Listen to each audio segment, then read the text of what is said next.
രാഹുൽ ഗാന്ധിയുടെ ലോക്സഭാ പ്രസംഗം സഭാരേഖകളിൽ നിന്ന് നീക്കിയത് ചോദ്യം ചെയ്ത് പ്രതിപക്ഷം.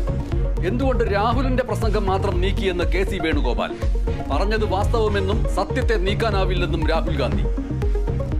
रियलिटी में सच्चाई एक्सपंज नहीं हो सकती है. जो मैंने कहा था, जो मैंने कहना था, मैंने कह दिया.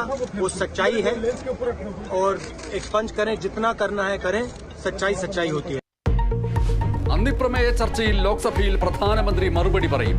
കേരളത്തിൽ നിന്നുള്ള പുതിയ എംപിമാർ രാജ്യസഭയിൽ സത്യപ്രതിജ്ഞ ചെയ്യും.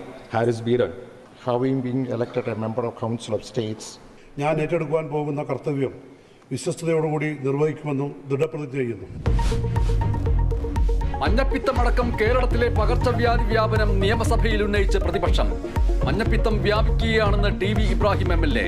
കേട്ടുകേൾവി പോലുമില്ലാത്ത രോഗങ്ങളുണ്ടാകുന്ന സ്ഥലമായി കേരളം മാറിയെന്ന് VD സതീശൻ. സാർ, ഇന്ന് കേരളം ബഹുമാനപ്പെട്ട മന്ത്രി പറഞ്ഞതുപോലെ കേരളം ലോകത്തുള്ള ഏതു പകർച്ചവ്യാധി വന്ന് പിടിക്കണമെങ്കിലും നമ്മൾ കേട്ടിട്ട് പോലും ഇല്ലാത്ത ഏത് രോഗമുണ്ടാകുന്നതിനും ഉള്ള ഒരു ഫ്രോൺ ഏരിയയായി കേരളം മാറി. മഞ്ഞപ്പിത്തത്തിനെതിരെ ബോധവൽക്കരണം ശക്തമാക്കിയെന്ന് ആരോഗ്യമന്ത്രി. എല്ലാ മാസവും മന്ത്രിതലത്തിൽ സംസ്ഥാനത്തെ പകർച്ചവ്യാധി പ്രതിരോധ നിയന്ത്രണ പ്രവർത്തനങ്ങൾ നിരീക്ഷിക്കുകയും അവലോകനം ചെയ്യുകയും ചെയ്യുന്നുണ്ട്. ആരോഗ്യ പ്രവർത്തകർക്ക് ഈ പ്രവർത്തനങ്ങൾ നടത്തുന്നതിന് നേതൃത്വം നൽകുന്നതിനും നടത്തുന്നതിനും ആരോഗ്യ പ്രവർത്തകർക്ക് പ്രത്യേക പരിശീലനവും ഓരോ വിഭാഗങ്ങളിലായി തുടർച്ചയായി നൽകി വരുന്നുണ്ട്. അടിയന്തര പ്രമേയം അനുവദിക്കാത്തതിനാൽ പ്രതിപക്ഷം സഭ വിട്ടിറങ്ങി.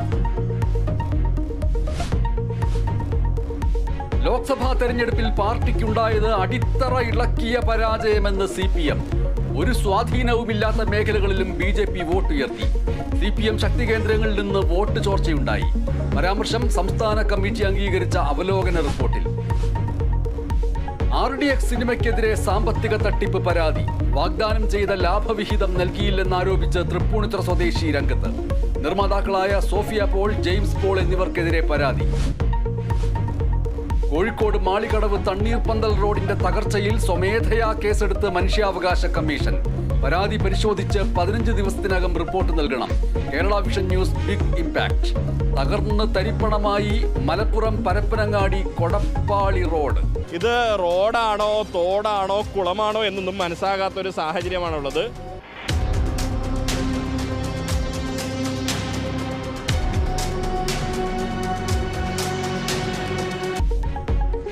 ജനകീയ പ്രശ്നങ്ങളിൽ ഇടപെട്ട് കേരള വിഷൻ ന്യൂസ് വാർത്താ പരമ്പര എന്ന വാക്ക് കുഴിയടയ്ക്കാം.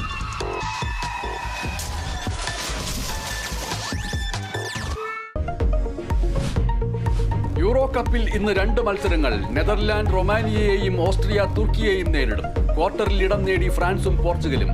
റൊമാനിയയ്ക്കെതിരെ പോർച്ചുഗലിന്റെ ജയം പെനാൽറ്റി ഷൂട്ടൌട്ടിൽ.